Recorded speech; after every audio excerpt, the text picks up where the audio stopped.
Bismillah. Assalamualaikum warahmatullahi wabarakatuh.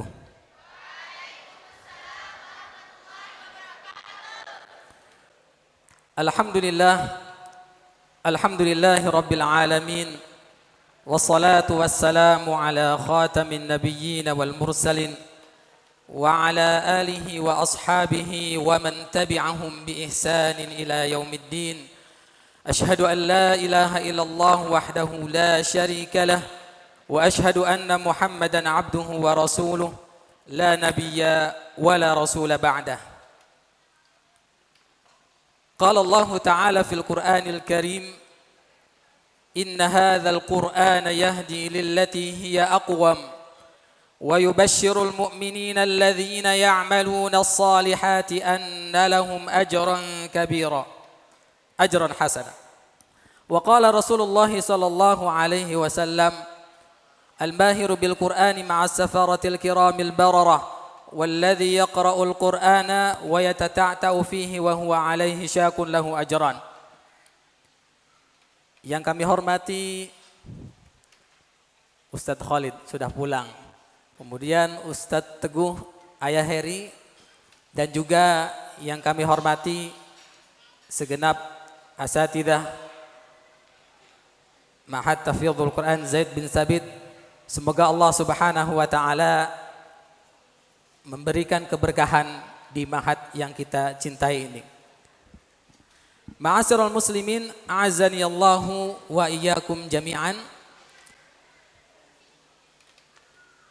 Insyaallah nanti kajian sesi Ustadz akan dibagi menjadi 2 sesi.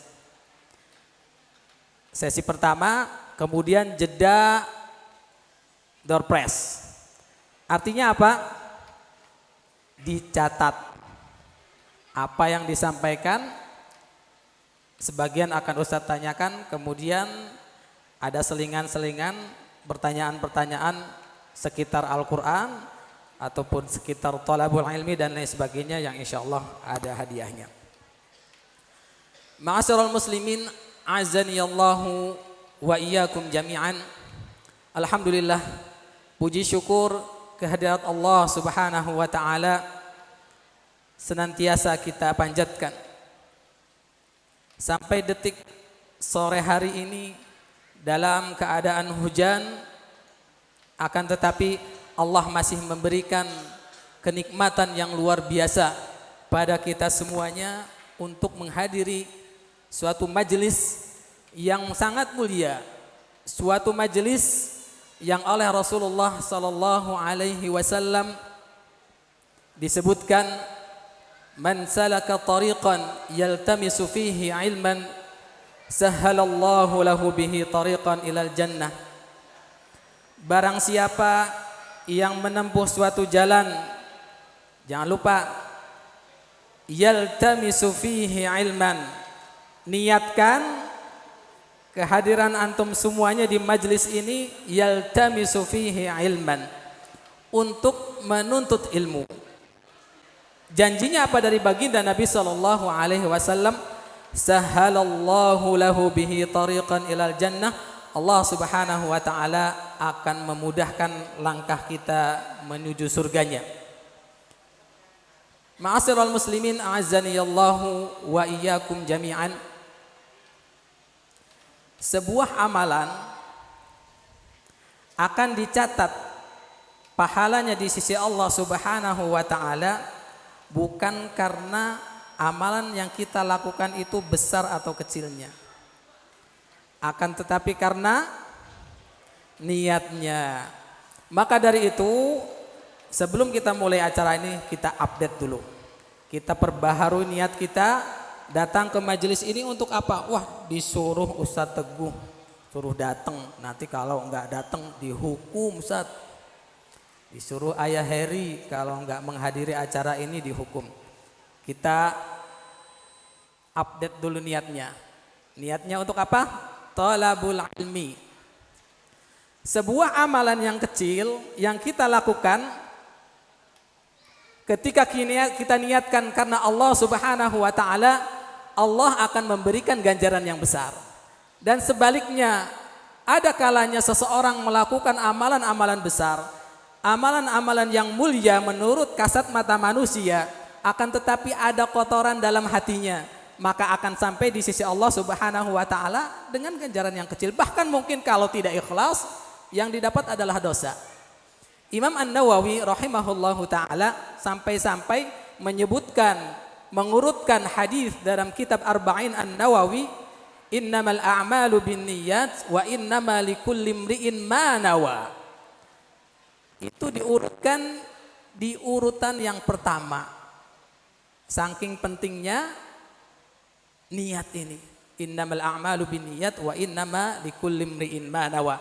Sesungguhnya sebuah amal itu akan mendapatkan ganjaran sesuai dengan yang dia niatkan. Ma'asyiral muslimin yang dirahmati Allah Subhanahu wa taala, tentu menuntut ilmu, talabul ilmi ini merupakan kewajiban yang diwajibkan Allah Subhanahu wa taala untuk kita yang ada di majelis ini. Macam-macam, ada ustazah, ada ustadz, ada bapak-bapak, ada ibu-ibu, ada adik-adik, ada mas-mas, semuanya terkena kewajiban. Jangan beranggapan bapak-bapak, ibu-ibu ataupun ustadz-ustadzah, biasanya ini banyak penyakit yang menjangkit ustadz-ustadzah biasanya. Ini adalah malas belajar. Saya sudah jadi guru. Saya sudah S1, sudah S2, sudah S3. Padahal rumus dasar menuntut ilmu itu adalah utlubul ilma minal mahdi ilal lahdi. Kewajiban menuntut ilmu itu sejak kita lahir sampai masuk kuburan. Baru di situ kewajiban menuntut ilmu kita selesai. Kita sadar diri jemaah, ilmu yang kita dapat, ilmu yang sudah kita pelajari itu sangatlah sedikit. Kalau disebutkan dalam hadis Nabi Shallallahu Alaihi Wasallam, ketika jari seseorang dicelupkan ke lautan, kemudian diangkat, maka akan menetes air yang segitu kecil, dan itulah ilmu yang kita dapat sekarang. Maka dari itu kita di sini, baik yang mungkin santriwan, santriwati, bapak-bapak, ibu-ibu, ustadz, ustadzah, semuanya terkena kewajiban. Ma'asyiral muslimin, azanillahu wa iyyakum jami'an, menuntut ilmu di samping sebuah kewajiban yang diwajibkan oleh Allah Subhanahu wa taala, ternyata tadi di situ juga Allah menyediakan pahala yang luar biasa.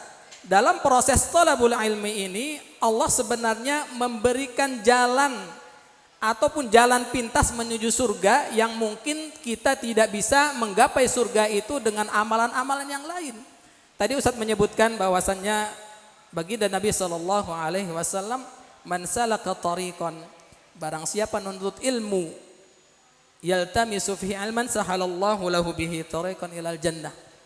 Maka siapa tahu kita ikhlaskan niat menghadiri acara ini untuk menuntut ilmu Allah Subhanahu wa taala, siapa tahu Allah memberikan keberkahan, keridhaan, sehingga dari keberkahan dan keridhaan Allah Subhanahu wa taala, sahalallahu lahu bihi tariqan ilal jannah. Allah akan memberikan kemudahan jalan menuju surga. Jadi bapak-bapak, ibu-ibu, adik-adik yang dirahmati Allah Subhanahu wa taala, jangan sekali-kali kita beranggapan bahwasannya untuk menggapai surga Allah Subhanahu wa taala bisa kita ambil lewat amalan-amalan yang besar saja. Jangan menggampangkan amalan-amalan kecil. Rasulullah waktu itu pernah bercerita, ini memberikan motivasi di depan para sahabatnya. Beliau mengatakan, ra'aitu rajulan, wahai para sahabat, aku melihat seseorang. Ngapain? Yataqallabu fil jannah. Dia lagi mondar-mandir di surga. Mondar-mandir di surga. Wah, para sahabat penasaran, ini kira-kira amalan orang ini apa ya, kok enak banget ini, sudah mondar-mandir di surga. Ternyata para jamaah, yataqallabu fil jannati fi syajaratin qata'aha min dhahri thariq. Kesehariannya ya hanya sholat biasa, sholat 5 waktu, puasa yang wajib, ibadah-ibadah yang wajib dia lakukan. Akan tetapi dia punya amalan rutin, amalan ini kecil, ngapain? Yataqallabu fil jannati fi syajaratin qata'aha min dhahri thariq. Biasa menyingkirkan gangguan-gangguan yang ada di jalan. Orang lewat, ada ranting pohon disingkirkan. Kalau sekarang para jemaah musim hujan, mungkin banyak jalan-jalan yang berlubang. Ketika seseorang berkendara motor lewat ataupun sepeda kena kejeglong gitu ya. Kejeglong, apa itu? Bahasa apa kejeglong? Ya, kejeglong lah. Insyaallah paham. Berbahaya buat pengendara motor maupun sepeda ditembel. Ini amalan yang luar biasa kecil, sepele. Akan tetapi ternyata orang itu Rasulullah Shallallahu Alaihi Wasallam melihat sedang mondar mandir di surga.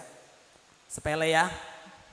Kemudian banyak lagi sampai-sampai ada sebuah mahfudhat ataupun kata mutiara yang memberikan motivasi buat kita di dalam beramal itu jangan pilih-pilih yang kelihatannya wah ini pahalanya banyak, wah ini pahalanya sedikit, nantilah saya akan memprioritaskan yang pahalanya bang. Jangan, kita tidak tahu rahmat Allah, ridha Allah subhanahu wa ta'ala jatuh di amalan apa yang kita lakukan. La tahtakir syai'an saghiran muhtaqar fa innama asalatid damal ibar.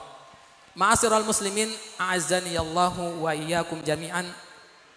Satu nikmat juga yang harus senantiasa kita syukuri yang ada di majelis ini, secara tidak sadar ternyata Allah subhanahu wa ta'ala memilih kita semua yang ada di majelis ini, ingin Allah berikan kebaikan. Tidak semua Allah panggil untuk menghadiri majelis ini. Ada yang di luar yang tersibukkan oleh urusan-urusan dunianya, tersibukkan oleh urusan bisnisnya. Akan tetapi di antara kita ada yang sengaja menyempatkan hadir di majelis ini, Allah gerakkan hatinya, Allah berikan hidayah, dan disinilah pada hakikatnya Allah subhanahu wa ta'ala ingin memberikan kebaikan kepada diri kita semuanya. Rasulullah Shallallahu Alaihi Wasallam bersabda, beliau menyebutkan,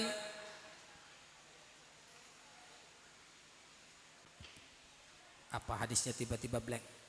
Baginda Nabi Shallallahu Alaihi Wasallam bersabda, man yuridillah, siapa yang Allah kehendaki dalam dirinya al khaira, man yuridillahu bihi khairan, maka cara Allahnya adalah yufaqihu fid din. Jadi Allah kalau menginginkan kebaikan pada seorang hamba, maka caranya adalah memahamkan dia kepada urusan-urusan agama. Dan ternyata wahai jamaah, untuk mendapatkan kenikmatan, baik itu kenikmatan dunia ataupun kenikmatan akhirat, Imam Asy-Syafi'i mengatakan, man arada dunya fa'alaihi bil ilm, wa man arada al-akhirata fa'alaihi bil ilm, wa man aradahuma fa'alaihi bil ilm. Kata beliau, orang itu kalau ingin mendapatkan dunia, ya tentu dengan ilmu. Bisnis ada ilmu bisnis, kedokteran dan lain sebagainya. Wa man aradal akhirata fa'alaihi bil ilm. Yang menginginkan akhirat, ya tentu ada ilmunya juga. Dan ini adalah yang dimaksud yaltamisu fihi ilman di hadis tadi. Al-ilmu di hadis ini adalah ilmu syar'i. Wa man aradahuma, dan barang siapa yang menginginkan keduanya, ingin dunia, ingin akhirat, fa'alaihi bil ilm, maka dua-duanya juga perlu ilmu. Akan tetapi wahai para jamaah, kita fokus sabda Nabi, man salaka tariqan yaltamisu fihi ilman, ilmu di sini adalah ilmu syar'i. Kenapa? Dengan ilmu syar'i kita bisa mengenal Allah subhanahu wa ta'ala. Kewajiban-kewajiban kita kepada Allah subhanahu wa ta'ala, hal-hal apa yang dilarang oleh Allah Subhanahu wa taala, hal-hal apa yang bisa menimbulkan murka Allah Subhanahu wa taala. Tanpa ilmu syar'i, tanpa ilmu agama, kita tidak akan tahu amalan-amalan yang membuat murka Allah Subhanahu wa taala, yang mungkin banyak terjadi di masyarakat. Mereka mungkin banyak yang tidak tahu ritual-ritual yang dilakukan sebenarnya adalah memancing murka Allah Subhanahu wa taala. Kalau di kampung saya, wahai para jemaah, ada setiap tahun itu syukuran laut, itu namanya sadran. Jadi yang dibawa ya macam-macam, ada buah-buahan, ada sayur-sayuran, ada kepala kerbau, kepala kambing dan lain sebagainya. Beliau mengatakan ya ini hanya tradisi saja, enggak tahu kalau itu syirik. Kemudian mungkin jamaah semuanya di daerah masing-masing mendapati di ujung jalan, kalau enggak di sawah ya, ada telur, ada ayam, ada nasi, ada sayur, wah dimakan aja enak itu. Nah, tanpa ilmu agama tentu tidak tahu bahwasanya hal-hal seperti ini mengundang murka Allah Subhanahu wa taala, dianggap biasa.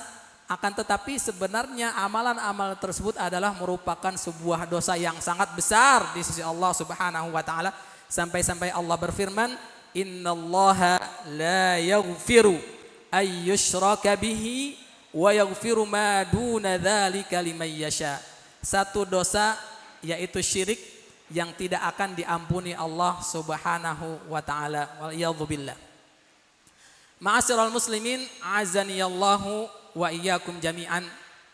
Ketika Allah Subhanahu wa taala memberikan taklif, beban ibadah kepada diri kita, baik itu disuruh menuntut ilmu, salat, puasa, zakat, haji dan amal-amal soleh yang lainnya, jangan sekali-kali beranggapan bahwasanya Allah membutuhkan ibadah yang kita lakukan itu. La, tidak. Allah tidak membutuhkan sedikit apapun dari amal yang kita lakukan.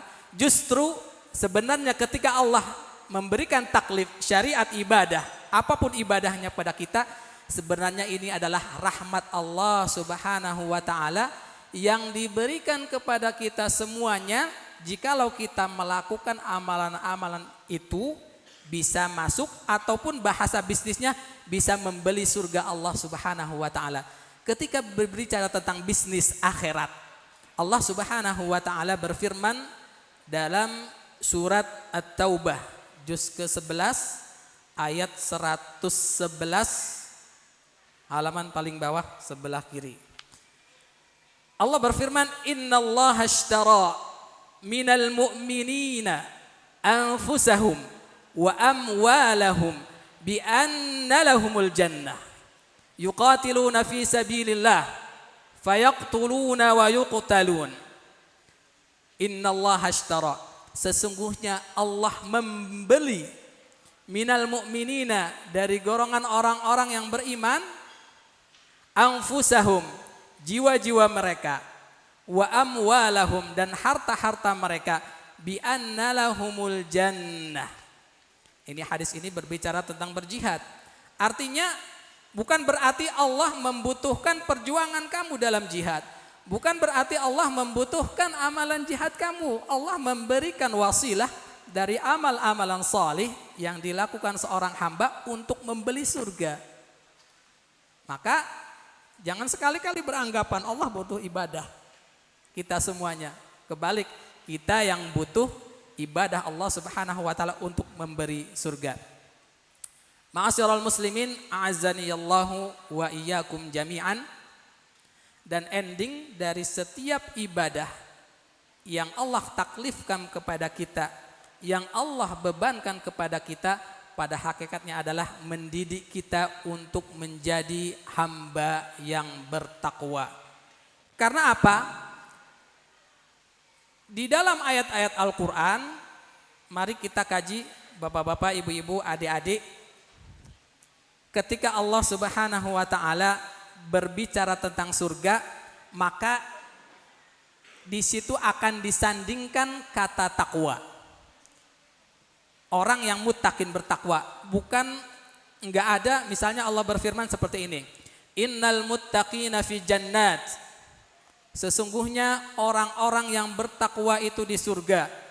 Kemudian dalam surat Ali Imran ayat ke-133, wasari'u, dan bersegeralah ila maghfiratin, kepada ampunan Allah Subhanahu wa taala, wa jannatin, dan surganya, arduhas samawati wal ard, yang luasnya seluas langit dan bumi, uiddat lil muttaqin, disediakan untuk orang-orang yang bertakwa. Kemudian ketika Allah Subhanahu wa taala berfirman tentang mewajibkan syariat puasa, ya ayyuhalladzina amanu kutiba alaikumus shiyam kama kutiba alal ladzina min qablikum la'allakum tattaqun. Ketika berbicara tentang surga, semuanya Allah kaitkan dengan kata takwa. Tidak ada, silahkan nanti dicari, uiddat lil muslimin, uiddat lil mu'minin. Enggak ada. Karena kalau uiddat lil muslimin, orang Islam ya KTP-nya banyak, enggak sholat juga banyak. Sholatnya Jumatan, bahkan ada waliyadzubillah orang yang mengaku dirinya muslim, sholatnya lebaran aja. Di kampung Ustaz tuh ada, enggak pernah sholat, akan tetapi subhanallah masih ada hidayah dalam hatinya ketika lebaran datang sholat. Maka dari itu, jadi amalan-amalan taklif ibadah yang Allah berikan kepada kita sebenarnya adalah tarbiyah, sarana pendidikan untuk kita mencapai derajat takwa, yang dari takwa itu Allah akan memasukkan kita ke surga Allah Subhanahu wa ta'ala. Amin amin ya rabbal alamin. Kan tetapi Ustadz, nanti takwa itu detailnya gimana sih sebenarnya? Kalau definisi para ulama, yang dimaksud dengan takwa itu al-imtithalu awamirallah wajtinabu nawahi, menjalankan semua perintah-perintah Allah Subhanahu wa taala dan menjauhi semua larangannya. Tentu ini terlalu global. Kita ambil definisi, Ustaz senang definisi takwa dari Imam Ali bin Abi Thalib. Adik-adik, siapa itu Imam Ali bin Abi Thalib? Sahabat Nabi, menantu Nabi ya, menantu Nabi. Khalifah yang keberapa? Keempat. Iya, baik. Istrinya berapa? Oh, yang benar, istrinya banyak. Ustadz nyatet nih, istrinya tuh Fatimah, Ummu Banin, Laila, Asma, Ummu Sa'id. 1, 2, 3, 5. Tapi tidak nikah sekaligus. Nikah pertama Fatimah, kemudian meninggal. Menikah dengan Ummu Banin, meninggal. Menikah dengan Laila, meninggal. Ya nikah lagi Asma, meninggal lagi. Yang terakhir adalah Ummu Sa'id. Jadi 5 kali nikah. Dan punya keturunan sahabat Ali itu putranya putrinya 14. Kebalik, putra 14, putrinya 17. Masya Allah, banyak banget. Tapi dari 5 istri. Ma'asyiral muslimin azanillahu wa iyyakum jami'an. Imam Ali bin Abi Thalib, beliau menyebutkan makna takwa yang mungkin harus senantiasa kita renungi, kemudian kita amalkan sehingga kita bisa menjadi pribadi yang takwa, kemudian dijanjikan oleh surga Allah Subhanahu wa taala tadi ya, uiddatil muttaqin la'allakum tattaqun. Semua kata surga disandingkan dengan kata takwa. Beliau mengatakan yang dimaksud dengan takwa adalah al-khaufu minal jalil wal 'amalu bit tanzil wal qana'atu bil qalil wal isti'dadu li yaumir rahim. Yang pertama, kita kaji al-khaufu minal jalil. Takut kepada zat yang maha agung, takut kepada zat yang maha tinggi, yaitu Allah Subhanahu wa ta'ala. Dia takut baik dalam keadaan sendiri maupun dalam keadaan ramai. Dia tidak berani bermaksiat kepada Allah Subhanahu wa ta'ala baik dalam kesepian maupun keramaian. Dia takut ketika melakukan amal-amal ibadah, ketika melakukan amal-amal salih, amalnya disertai ataupun tumbuh rasa ria sehingga tidak sampai pahalanya di sisi Allah Subhanahu wa taala. Dia takut tindak tanduknya, perkataannya, perbuatannya menzalimi saudara semuslimnya, sehingga ketika menghadap Allah Subhanahu wa taala, pahala yang dia lakukan ketika hidup di dunia dipindahkan kepada orang yang dizalimi. Itu takwa. Kemudian Imam Ali bin Abi Thalib menyebutkan definisi takwa yang kedua adalah al-amalu bitangzil, beramal dengan at-tangzil, yaitu Al-Quran, firman Allah Subhanahu wa ta'ala.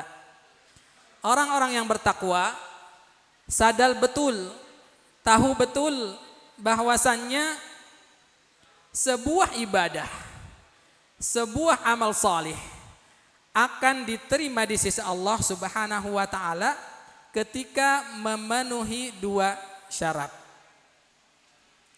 Yang pertama, ittiba'. Pertama, ikhlas lillahi ta'ala. Ikhlas tentu ini urusan hati. Kita tidak perlu menghukumi dan menghakimi. Tentu ada syarat yang kedua yang kita bisa melihatnya secara kasat mata, yaitu ittiba'u Rasulillahi sallallahu alaihi wasallam, mengikuti tata cara ibadah Nabi sallallahu alaihi wasallam. Ustaz mau tanya, salat itu baik enggak? Ya baik, tentu sebuah kewajiban. Tapi kalau sobat salat subuhnya jadi 4 rakaat baik enggak? Enggak jadi ya. Kemudian setiap habis salat fardu disunahkan berzikir membaca ayat kursi. Akan tetapi kalau ayat kursinya jadinya dibacanya 100 kali, baik enggak? Enggak baik. Kenapa enggak baik?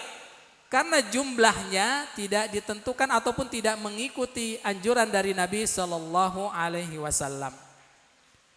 Dalam ibadah haji, dalam umrah ada yang namanya keliling Ka'bah. Itu apa namanya adik-adik? Tawaf. Berapa kali? 7. Kalau tawafnya 15 kali dalam umrah ataupun haji baik enggak? Enggak, karena apa? Tidak mengikuti tuntunan Nabi Sallallahu Alaihi Wasallam. Adik-adik, puasa bagus enggak? Bagus. Tapi kalau puasanya tiap hari, enggak bagus. Kenapa? Karena tidak mengikuti tuntunan baginda Nabi Sallallahu Alaihi Wasallam.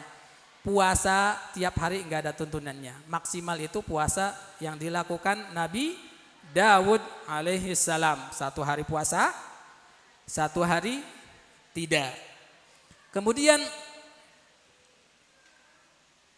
definisi takwa berikutnya adalah beliau menyebutkan al-qanaa'atu bil qalil.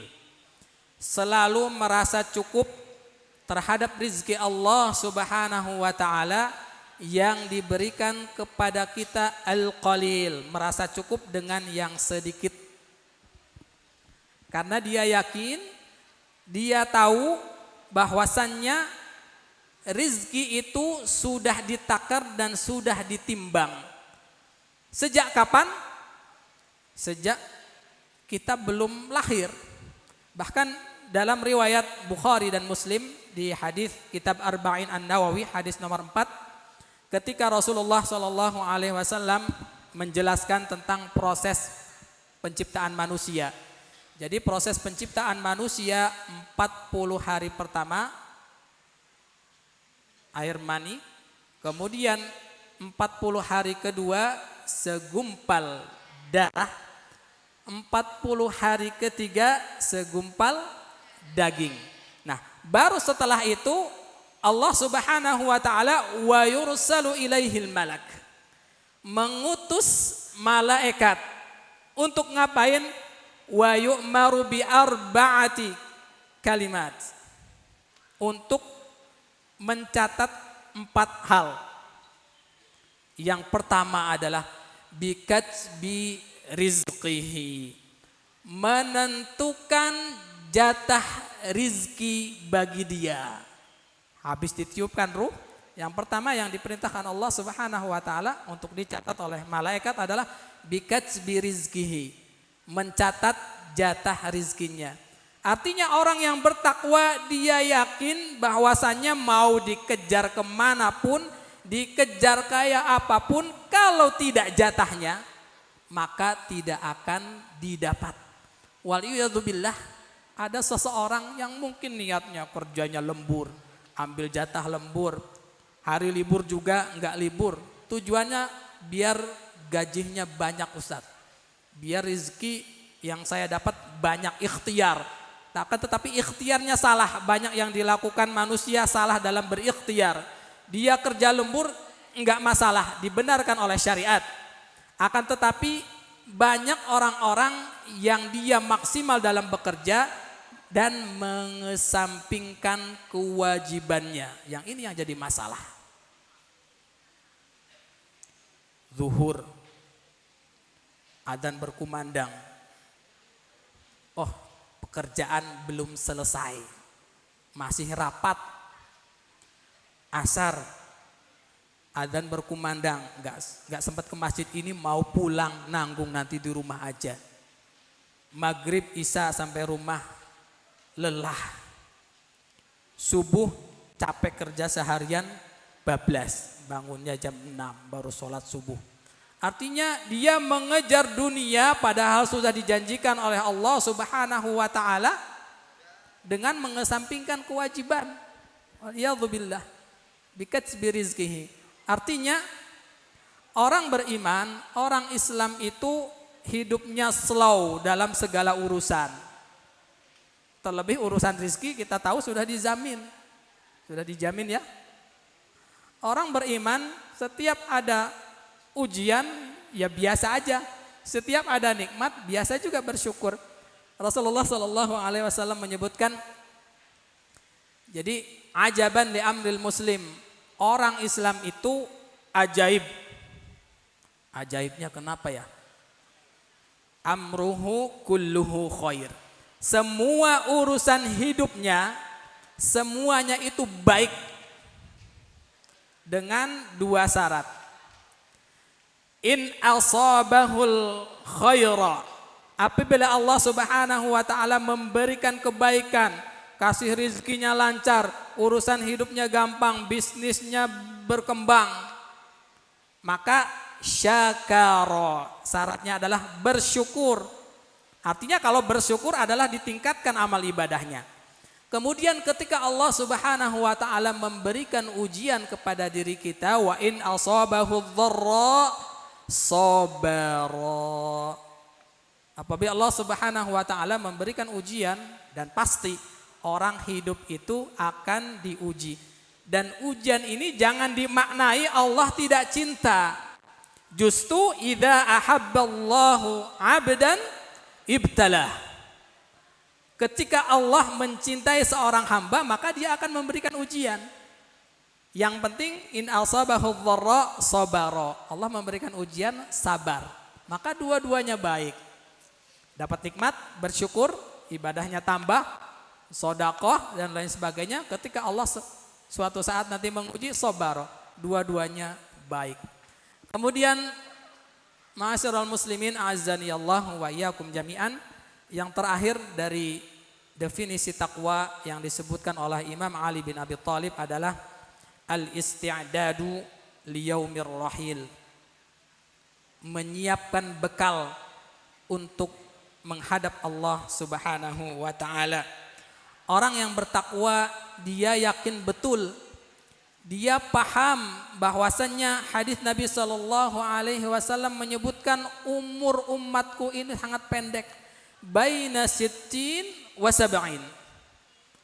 Umur manusia, umur kita ini paling antara 60 sampai 70 tahun. Adapun yang lebih bonus.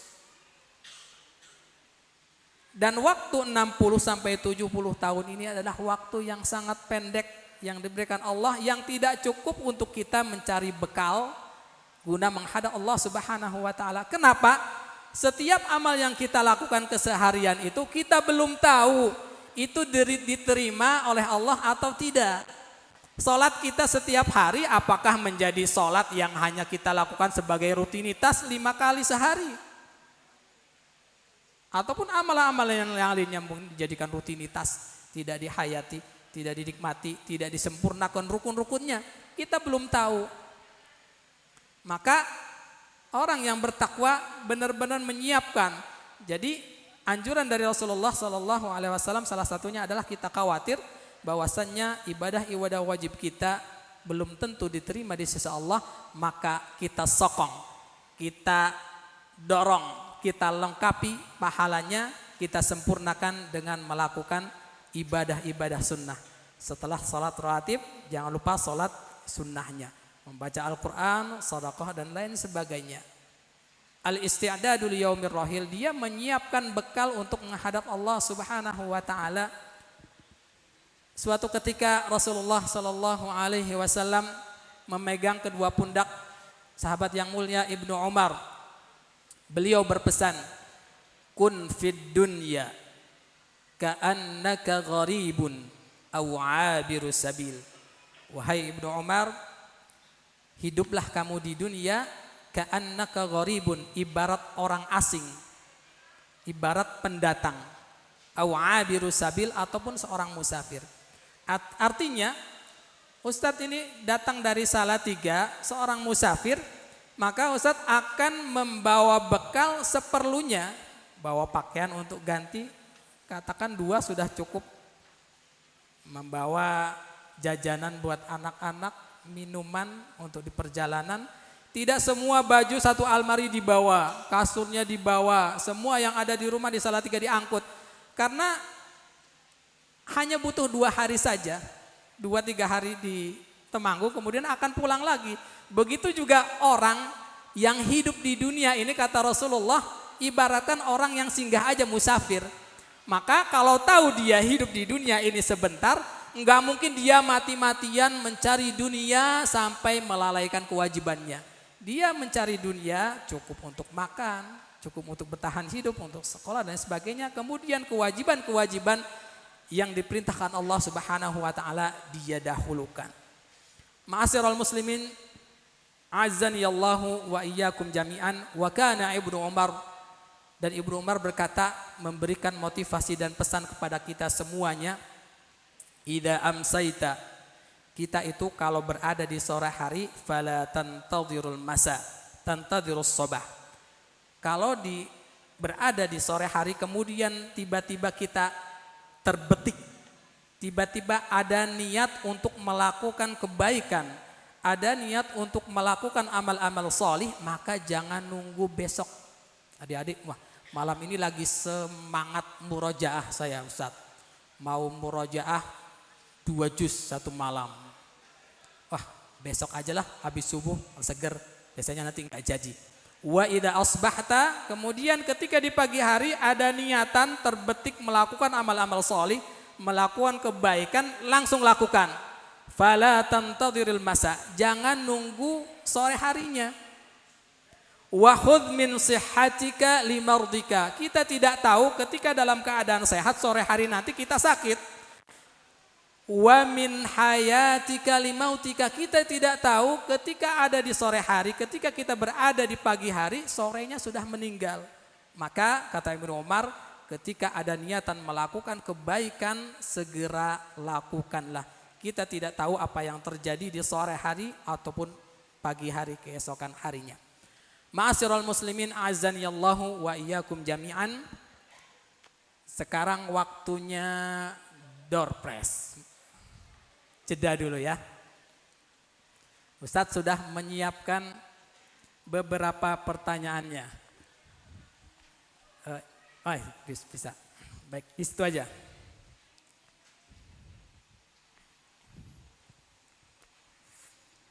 Nanti hadiahnya milih sendiri. Untuk umum, terserah semuanya. Dalam surat Ar-Rahman, gampang banget ini. Ada ayat-ayat yang diulang-ulang sekian puluh kali. Ayatnya apa dan diulang berapa kali?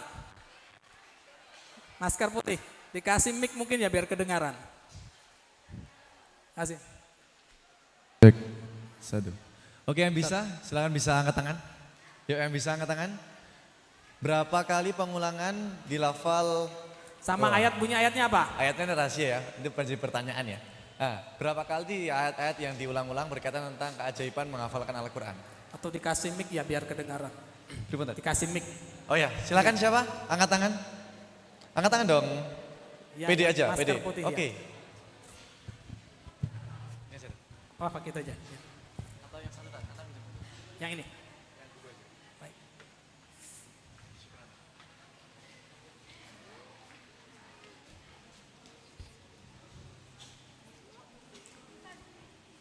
Hadiahnya ilmu ya, buku. Oke, siapa tadi? Oke, tafadhol, silakan. Diri ya.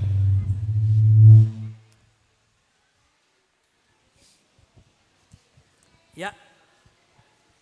Silahkan dijawab.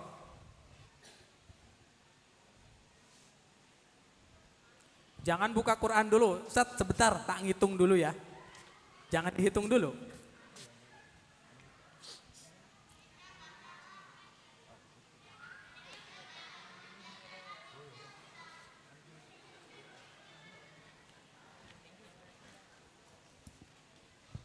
Silakan bisa dijawab. Oh mati mic-nya, mohon maaf sebentar ya. Ditunggu dulu.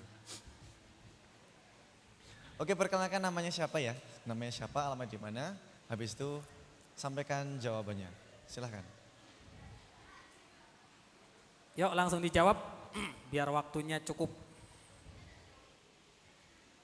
Oke, nama. Atau kalau nggak bisa alamatnya, jawab ya. bingung dioper ke yang lain yang nunjuk. Fabi'ayyi ala'i rabbikuma tukadziban. Diulang berapa kali? Berapa kali? Fabi'ayyi ala'i rabbikuma tukadziban. 1, Yuk, berapa 2, kali? sampai 5, 3, 4, 5. Oper, nyerah berarti. Oke, Siapa yang tahu? diganti, silakan. Ya, Ya, terserah Mas Afik. sampingnya. Oke, ya yang pakai kerudung ungu, mohon maaf. Silakan pakai kerudung ungu. Ayo langsung dijawab.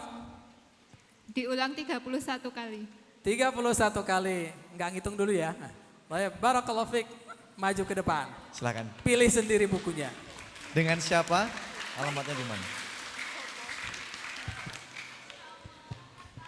Pertanyaan berikutnya. Ayo diambil hadiahnya, Mas Afik mendekat aja. Ya, biar cepat. Ayat yang terpanjang dalam Al-Quran terdapat dalam surat Bisa apa dan menerangkan tentang apa? Ya. Nah, ya, dekat tiang. Ini Ustadz yang lihat aja ya, maaf kalau ada yang lebih cepat. Iya. Samping, ya. Tiang. Bunditat. Yang samping tiang.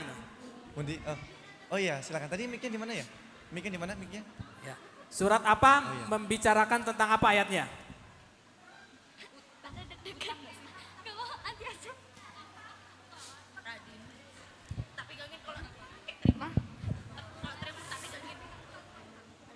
Anak deg-deg.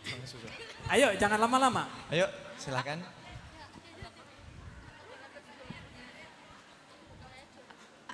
Al-Baqarah ayat 280. Ya Al-Baqarah aja lah biar gampang. benar. Ayatnya bonus.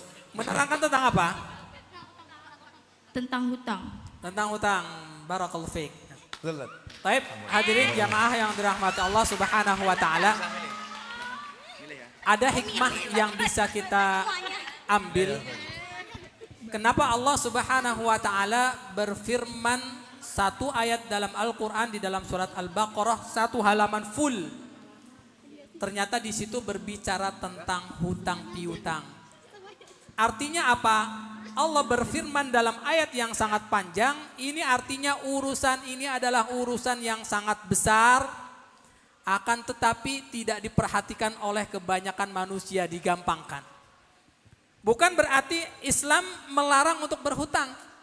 Rasulullah Shallallahu Alaihi Wasallam pernah bertransaksi dengan orang Yahudi, boleh dalam urusan dunia. Kemudian beliau ngutang dulu, akan tetapi beliau memberikan jaminan baju perangnya. Artinya ada syarat-syarat yang harus dipenuhi dalam hutang. Ngasih jaminan, kemudian fal yaktub, dicatat. Kemudian diberikan harus mendatangkan saksi juga. Itu aturan-aturan berhutang dalam Islam. Kemudian soal berikutnya.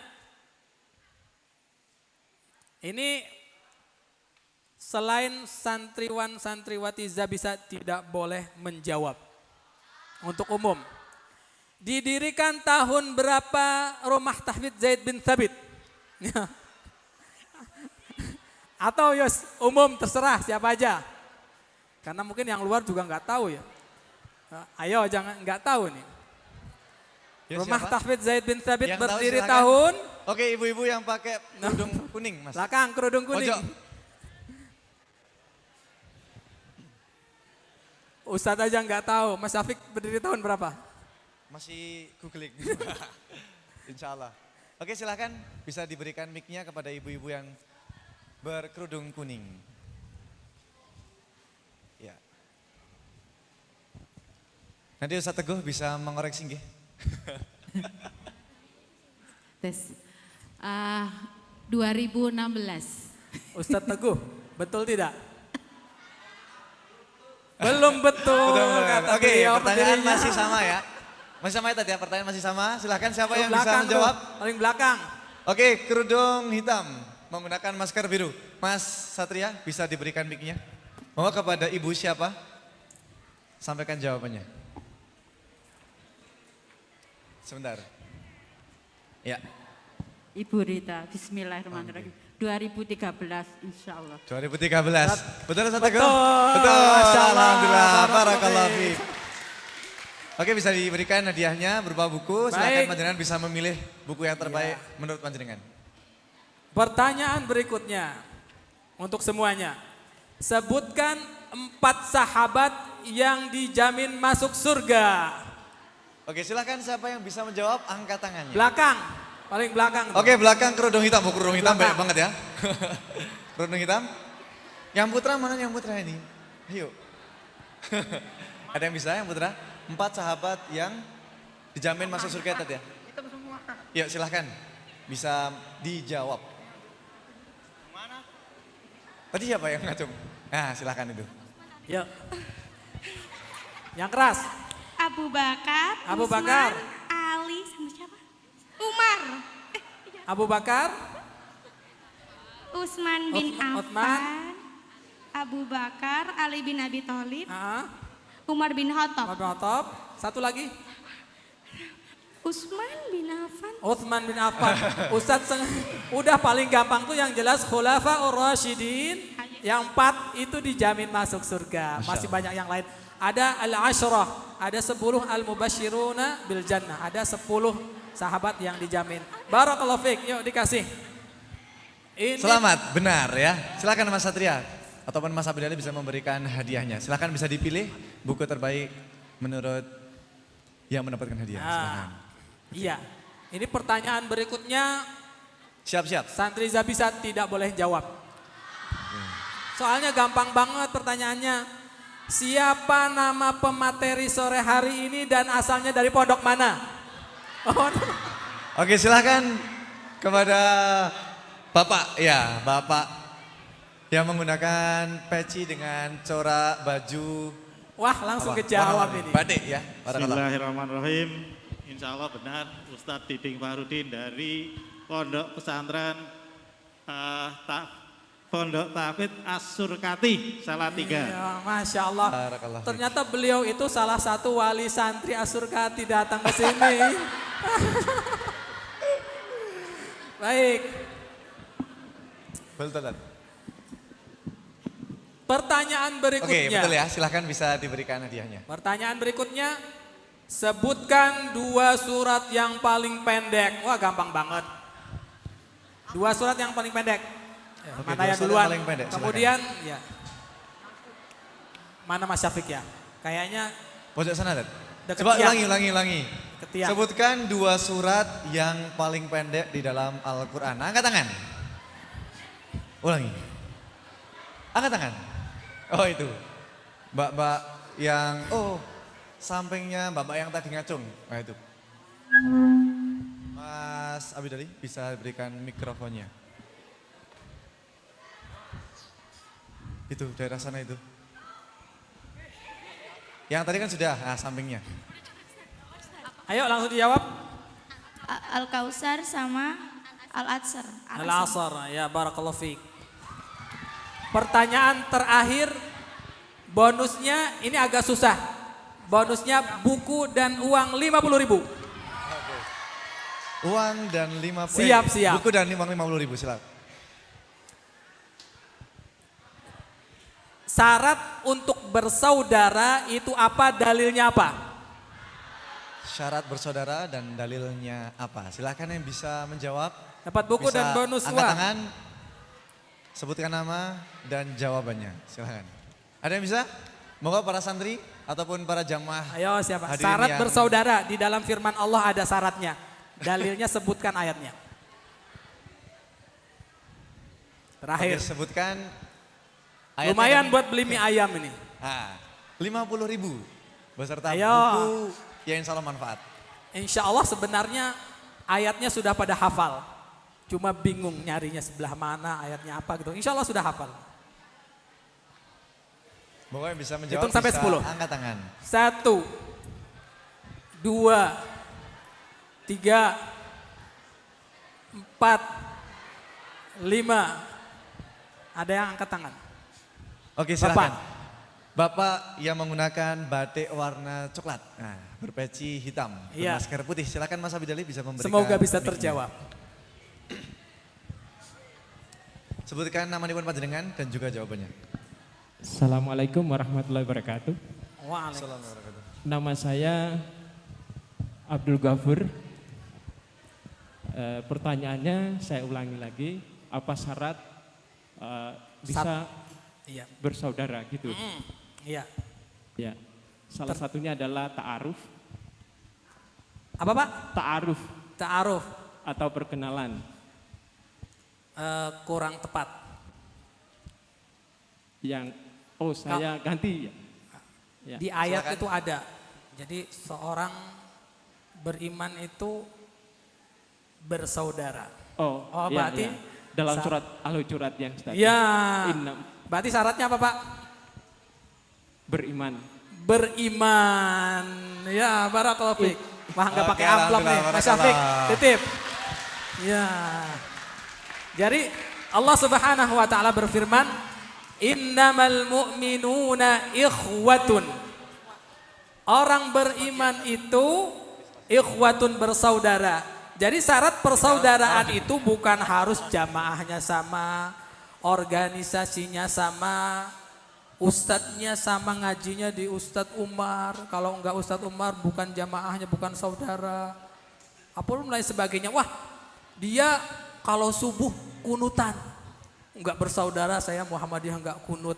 Wah, dia sholatnya 23 rakaat sholat tarawehnya. Wah, beda manhaj. Bukan itu ya.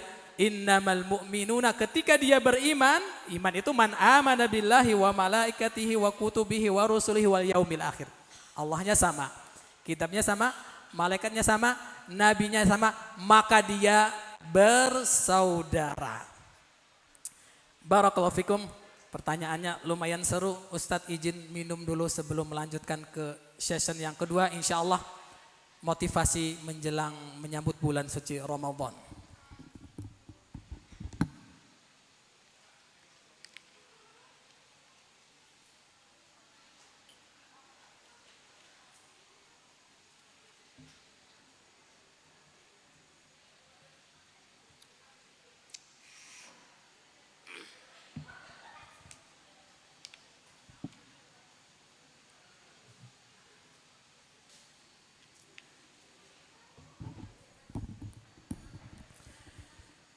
Bismillah, assalamualaikum warahmatullahi wabarakatuh. Waalaikumsalam warahmatullahi wabarakatuh. Alhamdulillah, Masih semangat? Belum ngantuk ya? Ustadz capek? Enggak. Insya Allah masih semangat. Karena jamaahnya juga semangat. Ma'asyiral muslimin, para asatidzah, Bapak, Ibu, adik-adik, tamu undangan yang dirahmati Allah Subhanahu wa taala. Mari kita muhasabah diri. Mengingat firman Allah Subhanahu wa taala dalam surat Az-Dzariyat. Allah berfirman, "Wa ma khalaqtul jinna wal insa illa liya'budun." Dan tidaklah aku ciptakan jin dan manusia, tujuan utamanya adalah illa liya'budun, untuk beribadah kepada Allah Subhanahu wa taala. Maka yang lain di luar ibadah berarti sifatnya adalah tambahan saja. Jangan sampai justru ibadahnya dijadikan selingan, yang selingnya dijadikan prioritas. Jangan ketukar. Dan ibadah tentu bentuknya banyak. Alhamdulillah, para hadirin, tidak terasa Ramadan tinggal menghitung hari. Sekarang 26. Ya, nggak nyampe satu minggu. Semoga kita semua Allah berikan kesehatan ya. Amin ya rabbal alamin. Tentu sebagai seorang muslim yang baik, seorang yang ingin berharap menjadi pribadi yang takwa di sisi Allah Subhanahu wa taala, ketika kita sadar, kita tahu kita akan kedatangan tamu yang mulia. Seseorang ketika rumahnya akan kedatangan bupati, tentu dia akan apa kira-kira? Persiapan dirapihkan, menyambut dan lain sebagainya. Gubernur, bahkan mungkin presiden yang mau datang, disiapkan teropnya, rumahnya dibersihkan, jamuannya disiapkan. Ini Allah Subhanahu wa taala akan mendatangkan tamu ke kita semuanya beberapa hari lagi, yaitu syahrul Ramadan. Sebuah bulan yang sangat mulia di sisi Allah Subhanahu wa taala. Kira-kira yang menjadikan Ramadan itu mulia apa? Jamaah. Karena ada Al-Quran turun pada bulan itu. Sehingga para ulama menyebutkan kullu syai'in yartabitu bil Qur'ani asbaha azim. Segala sesuatu kalau dia sudah bersinggungan, bergesekan dengan Al-Quran, dia akan menjadi mulia di sisi Allah Subhanahu wa taala. Bukan karena Ramadannya, akan tetapi di bulan Ramadan Al-Quran turun. Kemudian kita tahu juga di bulan Ramadan ada malam yang namanya Lailatul Qadar. Malam ini menjadi malam yang sangat mulia, fadilahnya sama dengan 1000 bulan. Karena Al-Quran turun di malam itu. Tentu di dalam menyiapkan, menyambut bulan Ramadan ini, kita jangan seperti biasa-biasa saja. Siapkan program-program terbaik untuk akhirat kita. Apa jangan-jangan biasanya, mohon maaf, mungkin emak-emak atau ibu-ibu ya, kalau mau Ramadan pertama belanja untuk sahur pertama apa nanti ya. Siapkan lauknya adik-adik juga. Lauknya apa nanti, buka pertamanya apa. Masih baru awal Ramadan sudah terpikir nanti Lebaran beli baju apa ya.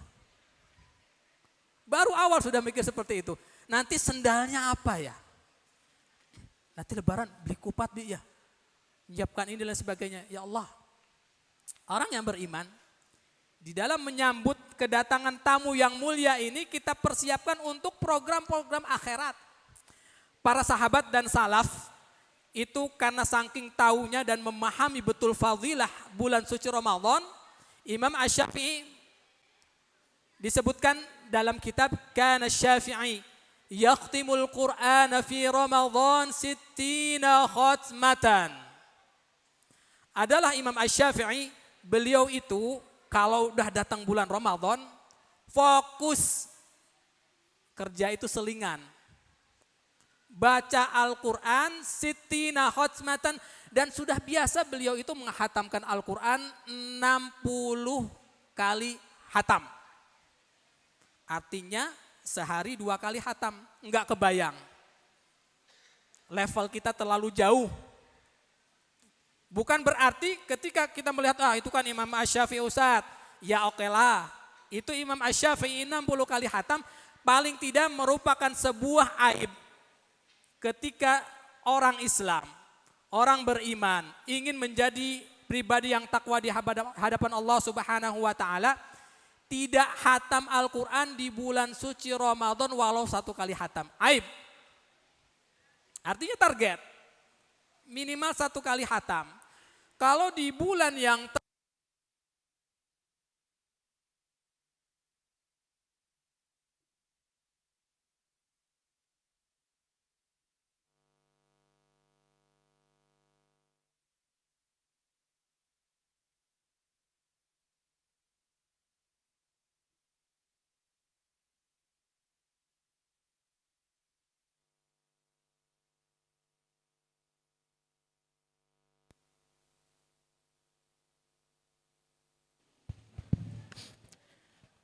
kalau Allah Subhanahu wa Ta'ala memberikan karunia kita disampaikan di bulan suci Ramadan, bulan yang terbaik, itu kita belum bisa menjadi pribadi yang baik, kemudian kita kapan bercita-cita untuk menjadi pribadi yang baik kalau di bulan yang terbaik aja nggak bisa.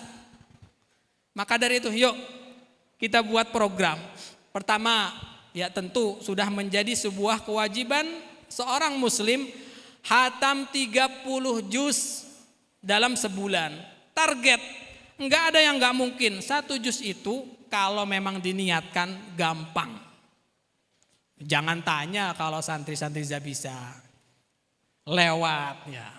Untuk jamaah mungkin yang urusannya banyak di luar, pekerjaan dan sebagainya, semua orang sibuk insya Allah. Akan tetapi sesibuk apapun, idza sadaqal azmu, kalau azam dia sudah kuat, cita-citanya sudah melekat dalam diri hatinya, tentu Allah akan wadahas sabil, memberikan jalan yang terang. Target 30 juz selama bulan Ramadan. Kemudian tarawih, tentu jamaah jangan bolong, karena ternyata dalam hadis Nabi SAW disebutkan, man qama ma'al imam hatta yansarifa kutiba lahu qiyamu lailatun.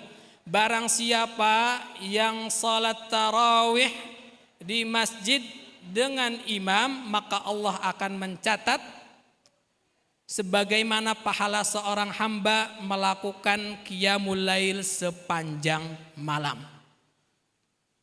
Para sahabat itu, adik-adik, bapak-bapak, ibu-ibu yang dirahmati Allah Subhanahu wa Ta'ala, tahu betul, faham betul hadis-hadis Nabi Sallallahu Alaihi Wasallam yang menjelaskan tentang keutamaan para penghafal Al-Quran, menjelaskan tentang fadilah bulan suci Ramadan. Kita tahu bahwasanya syahrul Ramadan punya nama lain. Apa itu namanya? Syahrul Quran. Artinya apa? Para sahabat, para salaf benar-benar memaksimalkan kegiatan hariannya untuk bertakarrud, bermesraan, berdua-duaan dengan Al-Quran. Allah sudah memberikan waktu 11 bulan untuk urusan dunia kamu, silahkan maksimalkan. Allah memberikan dan meminta hanya 1 bulan saja untuk kamu maksimalkan berduaan dengan Al-Quran masa belum sempat. Tentu kita harus introspeksi. 1 bulan saja. Imam Ahmad, keseharian beliau adalah ta'lim, bekerja, mengajarkan hadis, bekerja dan sebagainya.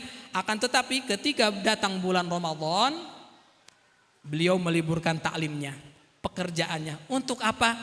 Untuk tilawatul Quran.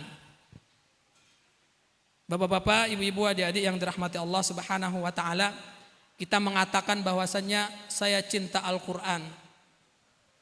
Bohong kalau dia mengatakan cinta Al-Quran, Al-Quran dia jadikan hanya pajangan di rumah saja. Dia datangi sesekali ketika ada waktu luang. Orang cinta, yang ABG ini merasakan nanti masa puber, orang cinta itu dia akan selalu rindu dengan orang yang dia cintainya. Ingin sering-sering bertemu. Kemudian ketika disebut namanya, Laila bergetar hatinya misalnya.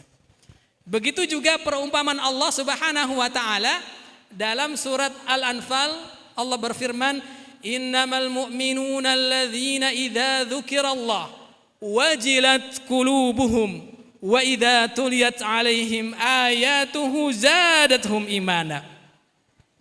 Jadi orang-orang yang beriman itu apabila disebut nama Allah, disebut kekasihnya ya, wajilat qulubuhum, bergetar hatinya. Dia bermuhasabah, teringat dosa-dosanya.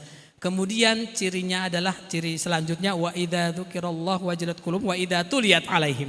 Apabila dibacakan Al-Qur'an, dibacakan firman Allah, dibacakan kalam Allah Subhanahu wa taala, zadathum imana, imannya bertambah. Kenapa? Al-imanu yazidu wa yanqus. Iman itu kadang naik, kadang turun. Yazidu bil ta'ah wa yanqusu bil ma'siyah. Iman seseorang bisa bertambah ketika kita melakukan ketaatan-ketaatan, tilawatul Quran, salat, menghadiri majelis ilmu, kajian dan lain sebagainya, maka akan bertambah. Kemudian keimanan seseorang juga dia akan turun, dia akan anjlok, wa yanqusu bil ma'siyah, ketika melakukan kemaksiatan kepada Allah Subhanahu wa taala. Bapak-bapak, ibu-ibu, hadirin jamaah yang dirahmati Allah Subhanahu wa taala. Kenapa para salafus salih, para sahabat itu sangat termotivasi ketika datang bulan Ramadan, tilawah dan tilawah. Karena mereka tahu betul keutamaan dalam hadis-hadis Nabi sallallahu alaihi wasallam, khairukum man ta'allamal Qur'ana wa 'allamahu. Ingin menjadi pribadi yang terbaik di sisi Allah, maka pelajarilah Al-Qur'an, bacalah Al-Qur'an, hafalah Al-Qur'an. Sebaik-baik orang di sisi Allah Subhanahu wa taala man ta'allamal Qur'an, orang-orang yang mempelajari Al-Qur'an. Jangan sampai di situ, ketika sudah belajar wa 'allamahu, ajarkan kepada yang lainnya. Kemudian juga ketika seorang hamba menghadap Allah Subhanahu wa taala, wal iyadzu billah, kita tidak berharap kemudian malaikat bawa, malaikat seret ke dalam api neraka, maka Al-Qur'an yang kita baca di dunia akan datang menghadap Allah Subhanahu wa taala, ya Rabb, ya Allah, bawalah, tarik kembali si fulan ke dalam surga karena dia dulu membacaku di pagi, siang, sore, malam. Iqra'ul Qur'ana fa innahu ya'ti yaumal qiyamati syafi'an li ashabi. Bacalah Al-Quran karena sesungguhnya besok nanti ketika kita menghadap Allah, amalan-amalan kita tidak cukup, akan tetapi kita punya amalan-amalan handal, amalan andalan, yaitu tilawah rutin, maka Al-Quran akan datang menghadap kepada Allah Subhanahu wa taala, memberikan syafaat bagi para pembacanya. Kemudian para hadirin yang dirahmati Allah Subhanahu wa taala, perlu kita yakini, perlu kita pahami dengan baik, Rasulullah menjanjikan, man syaghalahul Qur'ana an dzikri, barang siapa yang dia disibukkan oleh Al-Qur'an untuk mengingatku, wa mas'alati a'taituhu afdhala ma u'tiyas sa'ilin. Kemudian saking sibuknya ngaji, saking sibuknya murajaah, membaca Al-Quran dan lain sebagainya, dia sampai-sampai ketika berdoa pada Allah enggak sempat meminta yang lain-lain. Karena sibuk dengan Al-Quran, maka janji Rasulullah sallallahu alaihi wasallam, u'tiya afdhala ma u'tiyas sa'ilin. Allah akan memberikan sesuatu yang lebih utama daripada orang-orang yang meminta. Dia tidak meminta tapi disibukkan oleh Al-Quran, oleh dakwah Al-Quran, mengamalkan Al-Quran. Allah akan memberikan, mencukupkan kebutuhannya walaupun tidak diminta. Dan itu kami rasakan.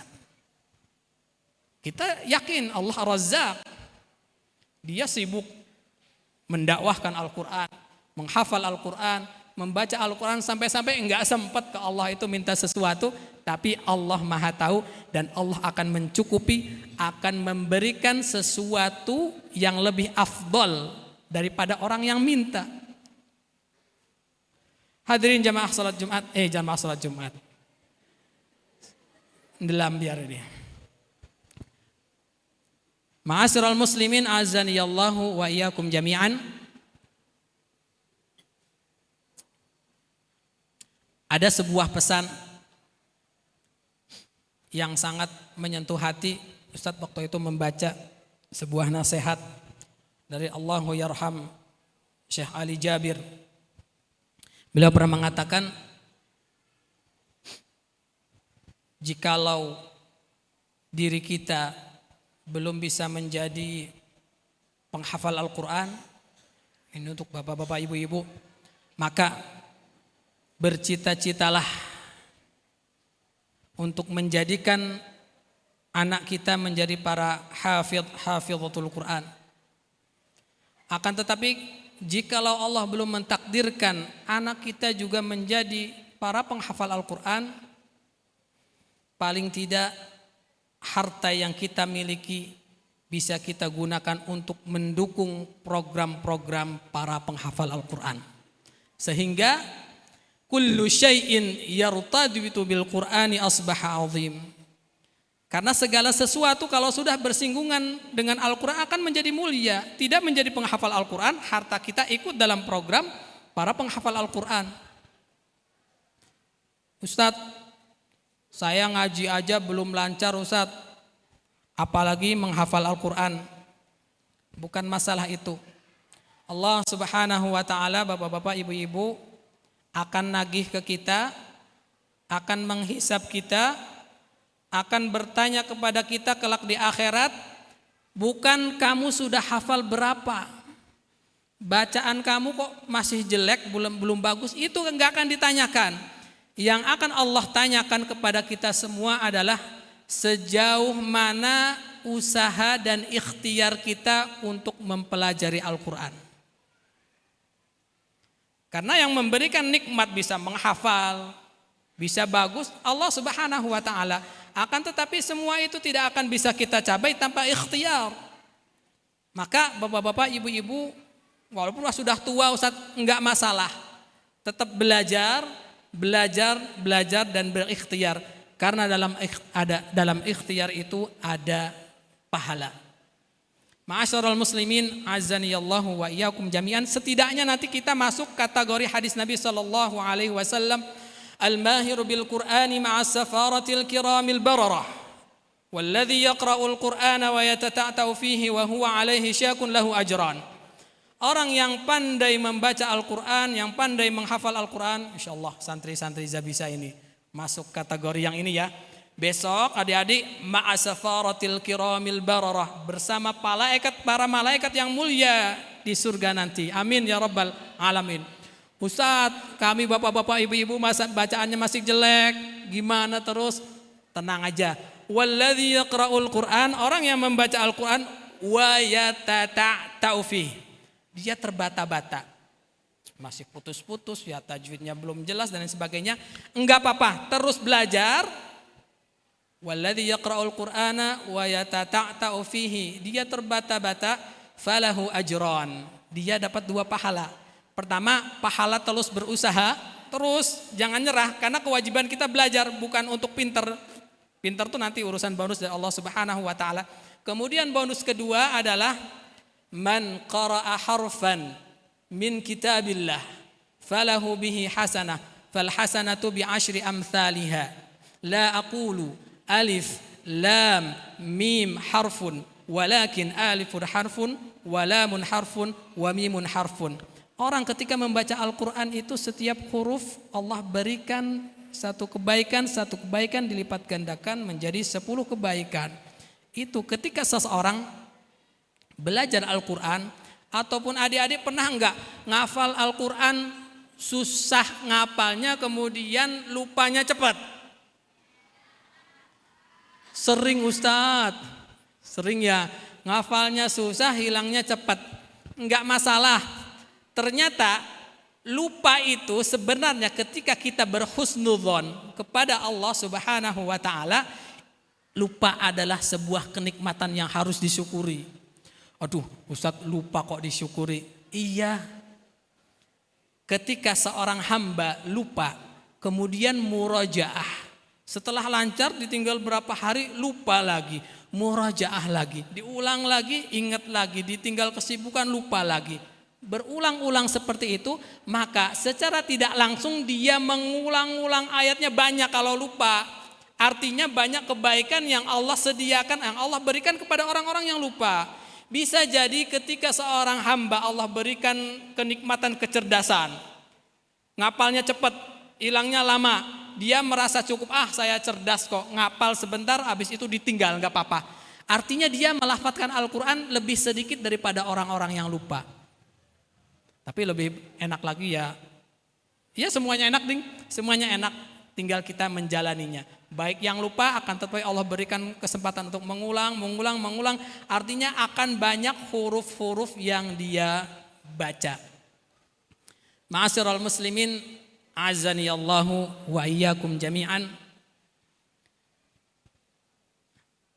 Menghafal Al-Quran itu bukan urusan yang susah. Ya Ustadz kan sudah hafal, berani ngomong gitu. Enggak, bukan masalah itu. Kadang justru persepsi kita ketika mau menghafal Al-Quran sudah salah duluan. Ustadz mengatakan menghafal Al-Quran itu mudah, bukan kata Ustadz. Allah Subhanahu wa ta'ala mengulang ayat-ayat ini banyak 3 kali dalam satu surat. Walaqad yassarnal Qur'ana lidzikri fahal mim muddakir. Dalam surat Al-Qamar Allah mengulang-ulang 3 kali. Dan telah kami mudahkan Al-Quran itu untuk diingat. Tinggal pertanyaannya, fahal mim muddakir. Fahal mim muddakir. Apakah ada orang yang mau mengingatnya? Ada yang mau menghafalnya? Ada enggak ikhtiarnya? Kadang persepsi kita yang suudzon kepada Allah Subhanahu wa ta'ala. Allah tadi mengatakan mudah. Akan tetapi ketika kita setar mau menghafal, mau mulai belajar, saya sudah tua Ustadz, susah mau belajar ngaji. Berarti secara tidak langsung bapak-bapak ibu-ibu, kita sudah bersuudzon kepada Allah Subhanahu wa ta'ala. Rasulullah sallallahu alaihi wasallam bersabda, ana, dalam hadis qudsi Allah berfirman, ana 'inda dhanni 'abdi bi. Saya itu, kata Allah, sesuai dengan prasangka hambaku. Falyadhunnu ma syaa, maka berprasangkalah sesuai yang dia inginkan. Ketika seseorang berprasangka ngafal Al-Quran itu susah, Allah kasih kesusahan beneran. Ketika dia berprasangka, berkeyakinan bahwasanya menghafal Al-Quran itu mudah, Allah berikan kemudahan walaupun nanti di jalannya ada kesusahan, itu bonus dalam perjuangan. Maka yang harus ada dalam diri hati kita yang pertama adalah mudah.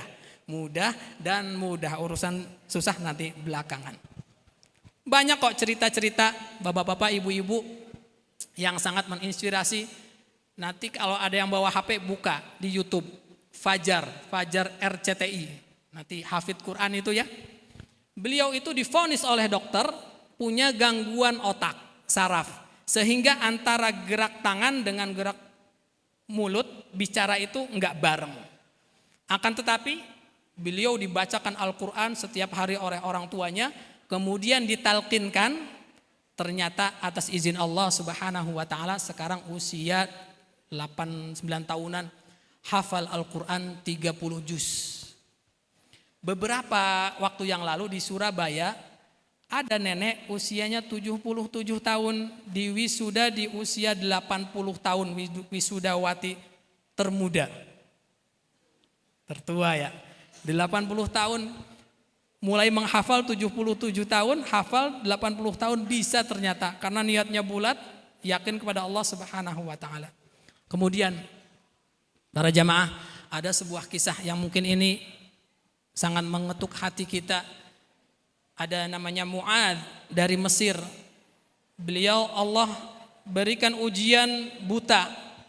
Akan tetapi beliau selalu berkata ke ayahnya, ya abati, wahai ayahku, uridul Quran, aku ingin Al-Quran. Nak, kamu itu buta, kamu enggak akan bisa menghafal Al-Quran. Ngeyelnya positif. Ya abati uridul Quran, wahai ayahku, saya ingin menghafal Al-Quran, pokoknya gimana caranya. Akhirnya beliau memodifikasi motor bututnya, disediakan tempat duduk di depan, maka beliau mencari, orang tuanya mencari guru, ini di Mesir ya, jarak antara rumah dengan syekhnya itu 20 km. Beliau lakukan setiap hari selama sekian tahun. Ditalkinkan oleh gurunya, kemudian di rumah dibacakan diulang berjalan sekian tahun. Alhamdulillah Allah Subhanahu wa taala memberikan karunia Mu'ad bisa hafal Al-Quran dalam keadaan buta. Kemudian karena suaranya bagus, diwawancari oleh salah satu stasiun televisi. Sang reporter bertanya, wahai Mu'ad, seandainya Allah Subhanahu wa taala memberikan satu doa yang jikalau engkau berdoa dengan doa itu Allah akan mengabulkan doamu. Mungkin bayangan kita Mu'ad akan berdoa, ya Allah sembuhkan mataku, ya Allah berikan nikmat ini dan sebagainya. Tidak. Akan tetapi Mu'ad kecil menjawab, seandainya Allah Subhanahu wa taala mengabulkan satu doa ini, maka aku akan berdoa, ya Allah butakanlah mataku. Ya Allah, butakan mataku sampai akhir hayat nanti. Karena dengan buta ini aku bisa menghafal Al-Quran. Karena dengan buta ini aku bisa mempelajari Al-Quran. Saya khawatir ketika engkau memberikan penglihatan kepadaku, aku khawatir maka mata ini akan aku gunakan untuk bermaksiat, sehingga Al-Quran yang aku hafal akan hilang. Tentu kita malu yang Allah memberikan kesehatan, kesempurnaan fisik, punya kendaraan, punya rezeki yang cukup, masih malas. Besok Allah akan bertanya sejauh mana ikhtiar kita. Tidak harus menjadi penghafal Al-Quran, kita berusaha menjadi pribadi yang baik lewat Al-Quran itu. Tidak bisa menghafal, anak kita didik, kita pondokkan. Tidak bisa juga harta kita gunakan untuk menyokong program-program tahfidzul Quran. Ma'asyiral muslimin, azaniyallahu wa iyyakum jami'an. Semoga yang sedikit ini bisa bermanfaat. Kami tutup dengan sebuah kata mutiara. Man jadda wajada. Barang siap berusaha, pasti dia akan mendapatkan. Man yazra yahsud. Barang siapa dia menanam, dia akan memanennya. Dia mau menanam kebaikan, dia akan memanen kebaikan. Dia menanam amal salih, dia akan panen. Idza sadaqal azmu wadhahas sabil. Ketika niat seseorang tekadnya sudah bulat, yakin, mantap, maka janji Allah Subhanahu wa taala wadhahas sabil. Allah akan memberikan kemudahan jalan dalam proses yang dia tuju. Barakallahu fikum, astaghfiru minkum. Assalamualaikum warahmatullahi wabarakatuh.